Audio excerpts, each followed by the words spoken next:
Have you ever made a snap judgment? Or maybe held on to a belief like really tightly, even when evidence starts piling up against it? Oh, absolutely. Or you see it in others, right? Like in debates about current events. Exactly. Two people hear the exact same thing, but somehow walk away even more convinced they were right all along. We all do it. It's often our own brains playing tricks on us without us even noticing. Welcome back to the deep dive. Today, we're digging into something fascinating, maybe a little frustrating too. Cognitive biases. These aren't just little quirks, are they? They're systematic patterns, actual errors in thinking that really shape our judgments and decisions every single day. Yeah, and our mission today isn't just to, define them. We want to explore what they are, sure, but also where they come from, why they're so powerful. And crucially, how we can spot them and maybe, just maybe, push back against them in our own lives. Right. We've looked at insights from psychologists, mental health pros, even intelligence analysts. It all kind of builds on that foundational work by Kahneman and Tversky. It really does. Their work in the 70s was groundbreaking. It showed us our brains, amazing as they are built for efficiency first. Shortcuts. Shortcuts, exactly. Mental rules of thumb heuristics. They work fast, but they can lead to these predictable, systematic mistakes. And to really get a handle on these biases, we kind of have to talk about that famous idea Kahneman pushed. System 1 and System 2 thinking. Yeah, that framework is key. Many people have heard of it. But understanding the tension between them is really important. So System 1. Think of System 1 as the autopilot. Fast, intuitive, automatic. It takes almost zero conscious effort. Like knowing 2 plus 2 is 4. Or seeing a face you recognize. Precisely. Or that jump you give when there's a loud noise, instantly assessing danger. It's brilliant for quick decisions, familiar situations. If I said bread and, your System 1 probably shouts butter before you even think. Okay, automatic pilot. And System 2 feels different. Totally different. System 2 is manual mode. Slow, deliberate, analytical. Needs attention, needs effort. Like doing complex math or trying to remember where you left your keys. Exactly. Or weighing pros and cons for a big decision. System 2 is supposed to be the monitor, the one checking System 1's gut reactions. Okay, so if System 1 is fast and intuitive, and System 2 is slow and careful, where do the biases sneak in? Shouldn't System 2 catch them? Ah, that's the million-dollar question, right? The catch is System 2 can be, well, lazy. Lazy! It takes real mental energy to engage it fully. So if System 1 throws up an answer that feels right, maybe because it's easy or you're feeling confident. System 2 just nods it through. Often, yeah. It defers to save energy. So a lot of decisions, even important ones, get made through that fast, intuitive System 1 lens without the tough questions System 2 could have asked. So it's less about System 2 failing and more about it often just not stepping up, letting System 1 run the show. That's a great way to put it. And while those System 1 shortcuts are sometimes vital, dodging that falling branch, they also lead to distorted thinking, bad calls, misinterpretations that we then dig our heels in about. The brain trying to be efficient, but cutting corners. Exactly. Too many corners sometimes. Okay, let's unpack some of those corners. We've picked out a few heavy hitters that really impact us daily. You see them everywhere, from personal stuff to like huge global issues. And what's wild is how subtle they can be. Yeah. We often don't even realize they're pulling the strings. First one, maybe the most famous, confirmation bias. Ah, yes. Yeah. Our tendency to hunt for, interpret, and just generally favor information that backs up what we already think. And ignore or downplay anything that doesn't fit. Totally. You see it constantly. Think about any polarized debate, climate change, politics, whatever. Two people can read the same report. And both come away saying, see, I was right. Exactly. They selectively focus on the bits that confirm their existing view. It's not usually lying, it's filtering. I heard this stark example from intelligence analysis. Oh, yeah. A team got so convinced the specific group was behind some threat, they basically filtered out crucial clues pointing elsewhere. Almost led to a massive misstep. Wow. The brain wasn't looking for the truth, just for confirmation. It's like our beliefs create their own gravity, pulling in reinforcement. And the danger isn't just making bad choices. It stops us listening, right? Mm-hmm. And it contributes to that us versus them mentality. Definitely.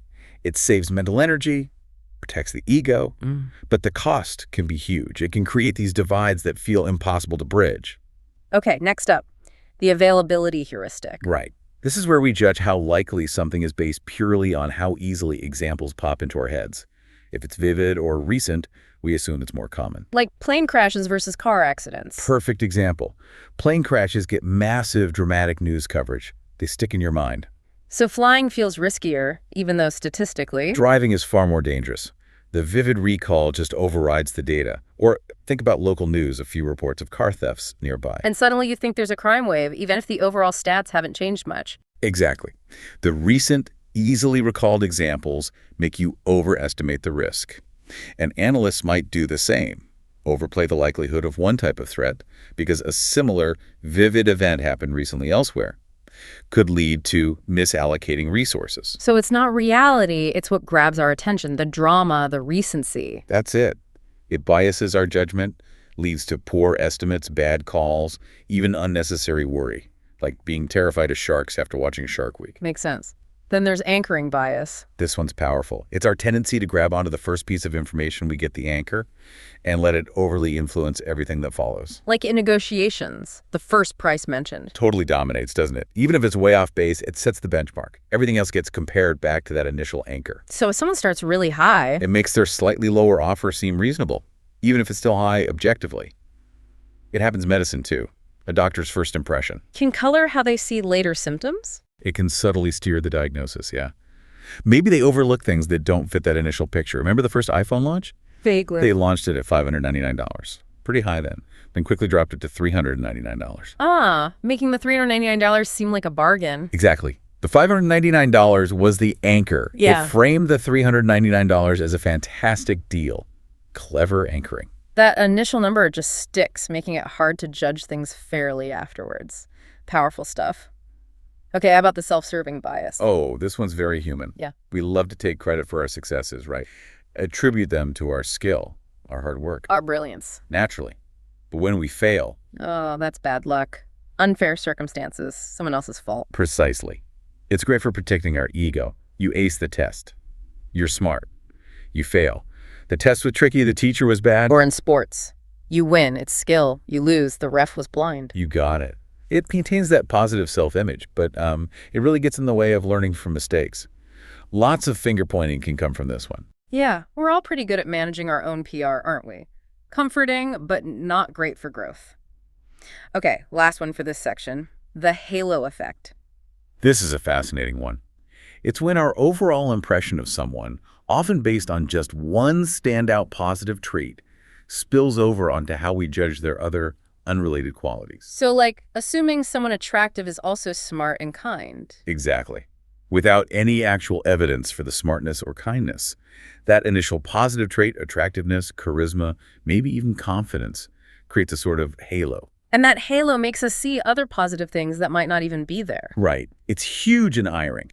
A candidate who's really likable and engaging might be perceived as more competent, even if their skills aren't actually better than someone less charismatic. Wow. Research has even shown this affects grading, right? Yeah, there were studies where students rated essays higher if they thought the author was attractive, regardless of the actual essay quality. The halo effect was that strong. So one good impression can create this whole positive narrative in our minds. It influences hiring, voting, even how we judge writing. System 1, jumping to conclusions again. Based on very limited data, it's incredibly efficient, but often inaccurate. Okay, this is where it gets really interesting for me. These biases, they sound an awful lot like logical fallacies, but they're not exactly the same thing, are they? That's a really important distinction to make. It's a common point of confusion, but getting it clear actually helps us think better. So what's the difference? Okay, so a cognitive bias is fundamentally an error in thinking. It's a glitch in how our brain processes information, remembers things, or assigns causes. It's internal, often unconscious. It's how our brain tends to work. Right. The mental shortcuts, the internal programming flaws.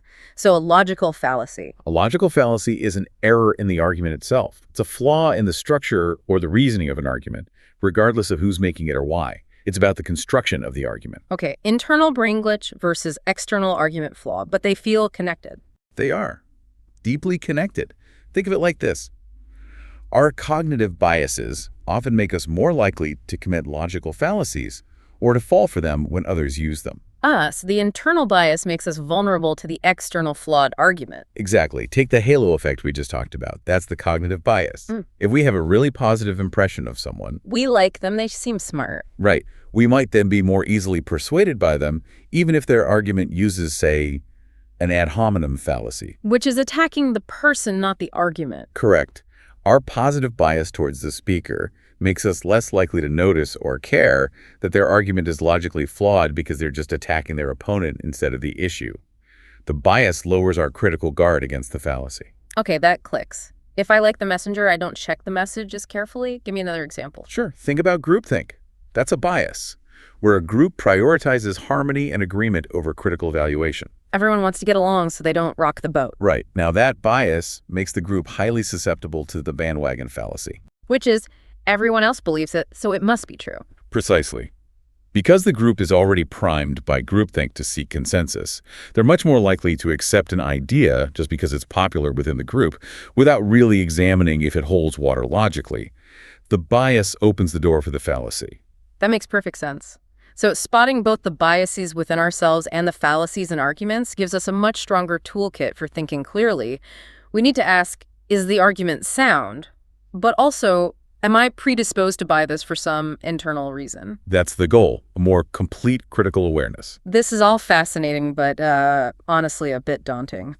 Knowing all these ways our brains can trick us. So practically speaking, what can we actually do about it? How do we fight back? That's the key question.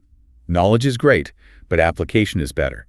And thankfully, yes, there are concrete things we can do. It really has to start with becoming more aware of our own thinking, meta-awareness. Right. The first big step is developing self-awareness and practicing introspection. You have to see the biases in yourself first. Absolutely. Yeah. You can't fix what you don't acknowledge. One tactic, and this is used seriously in fields like intelligence analysis, is keeping something like a bias diary. A bias diary. Yeah, or just doing regular self-debriefs. After a big decision, or even at the end of the day, take a moment, ask, what assumptions did I lean on? What info did I maybe ignore or dismiss too quickly? Why? Did anything challenge my view that I just brushed off? It sounds a bit like journaling, but focused on your thinking process. Kind of. Over time, it helps you see your patterns, your go-to shortcuts. You start mapping your own cognitive landscape. That's a really practical idea. Okay, so once you start seeing your patterns, what's next? You mentioned challenging assumptions and seeking diverse perspectives, breaking out of the echo chamber. Exactly that. It's not enough to just notice the bias. You need to actively push against it. Go looking for information, for voices, for data that contradicts what you currently think. That sounds uncomfortable. It can be. That's why structured techniques help, like devil's advocacy. You deliberately assign someone, or even yourself, the job of poking holes in every assumption, every conclusion. Not just to be difficult, but to stress test the thinking. Precisely. Or red team analysis, bringing in completely fresh eyes to look for biases or flaws you're too close to see. And you mentioned perspective taking earlier, trying to see it from other angles. Yes. Really trying to embody different viewpoints. How would stakeholder X see this? What information do they have that I don't? It forces you outside your own confirmation bias. All these basically force System 2 to wake up and engage with the uncomfortable stuff. Makes the final conclusion much stronger. Okay, third point, and this really leans into System 2. Implement structured thinking and deliberately slow down. Right. This is where formal methods can be super helpful, especially for bigger decisions. The analysis of competing hypotheses, or ACH, is a classic. How does that work, roughly? Instead of latching on to one favorite theory, you first list all the plausible ones, even the long shots. Then you list all the evidence you have. And here's the key. You systematically assess each piece of evidence against each hypothesis. Does it support it?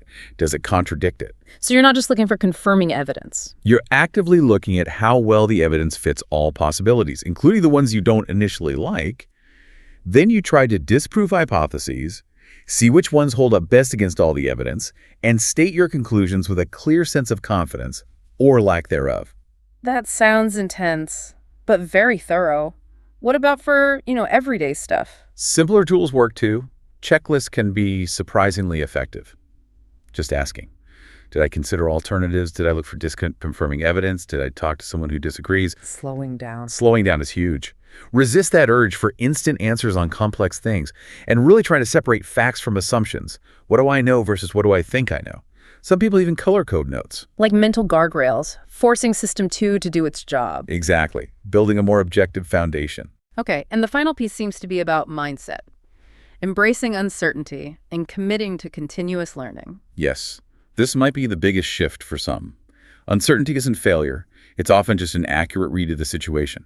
Admitting you don't know everything is actually a strength. So using language like "this seems likely" instead of "this will happen." Precisely. Reflecting your actual confidence level and being willing to revisit past decisions or analyses when new information comes in. Don't treat them as set in stone. Think of it like tending a garden you need to prune and adjust based on new growth or changing conditions. So intellectual humility, being adaptable. It's key. It leads to better, healthier decisions. Battling bias isn't really a battle you win once. It's more like ongoing maintenance, lifelong vigilance, and, yes, humility. Wow. What a deep dive that was. We've really peeled back the layers on how our brains use these shortcuts, sometimes helpful, often not so much. And hopefully shown that just being aware is that crucial first step. Right. Understanding these patterns, confirmation bias, availability, anchoring, all of them, and then actively using strategies like self-reflection, seeking out different views, slowing down. It really can sharpen your thinking, improve your decisions, and help you see the world and yourself just a little bit more clearly. Absolutely. A powerful takeaway. So maybe something for you to think about this week. Knowing your brain loves these shortcuts, is there one decision, maybe one strongly held belief you could revisit? Maybe look at it with fresh eyes. Perhaps even play devil's advocate with yourself. Yeah. Just notice where your quick, intuitive system 1 might be jumping in and consciously invite your slower, more deliberate system 2 to take a closer look.